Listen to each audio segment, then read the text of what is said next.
معراج کی رات انہوں نے لکھا معراج کے دوران، جملہ صحیح نہیں ہے، دوران نہیں، معراج کی رات بولنا چاہیے۔ معراج کے دوران، چلیے ٹھیک ہے، کوئی اتنا حد نہیں۔ معراج کے دوران کیا رسول اللہ صلی اللہ علیہ وسلم نے اللہ کو دیکھا؟ اس پر صحابہ میں اختلاف ہے، لیکن جمہور کہتے ہیں میجورٹی کو، یعنی بڑی تعداد، اور بڑی تعداد جہاں جمع ہو جائے وہی حکم ہوتا ہے، وہی فیصلہ ہوتا ہے۔ انگریزی میں بھی کہا جاتا ہے میجورٹی از لا، جہاں تعداد زیادہ ہے وہی قانون ہے۔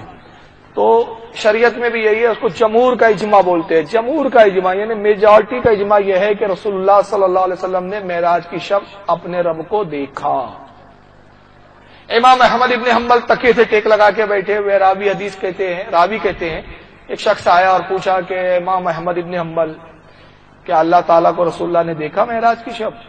تو امام احمد ابن حنبل اٹھ کے بیٹھ گئے اور جوش میں آئے، اور جوش میں فرمایا کیا پوچھتے ہو؟ شک کرتا ہے تو کہ رسول اللہ نے اللہ کو دیکھا، یعنی تجھے پہ شک ہے؟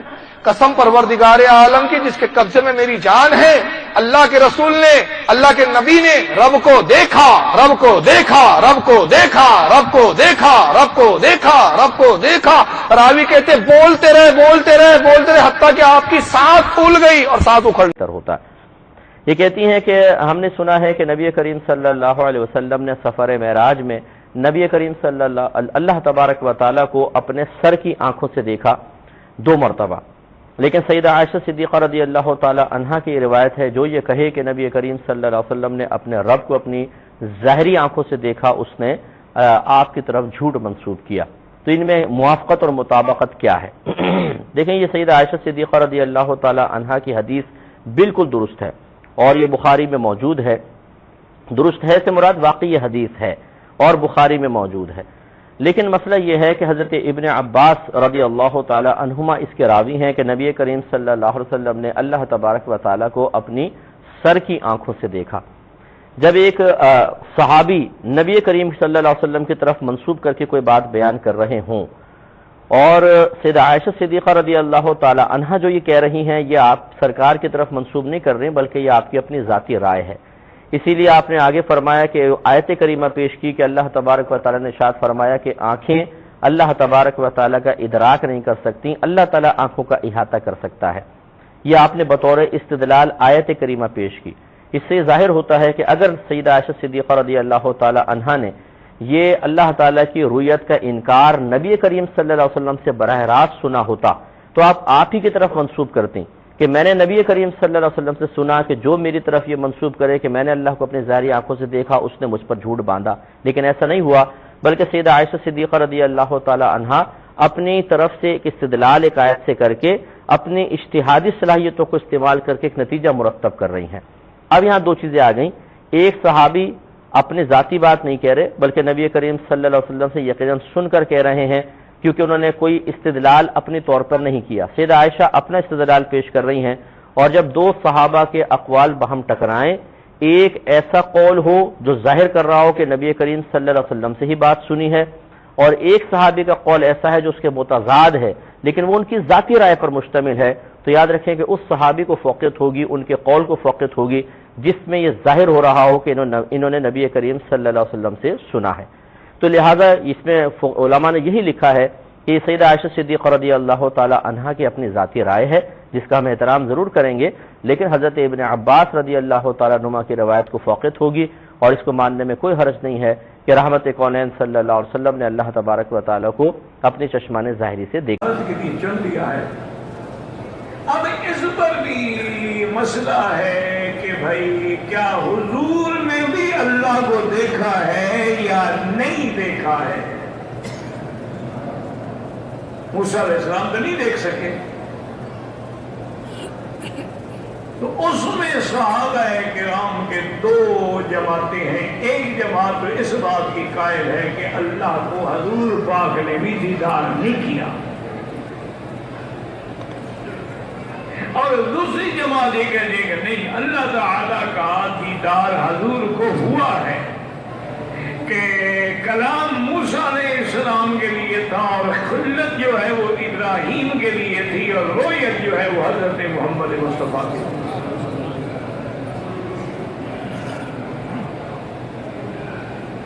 اب ان کو جمع کیا علماء نے کہ بھئی وہ بھی تو صحابہ ہیں نا،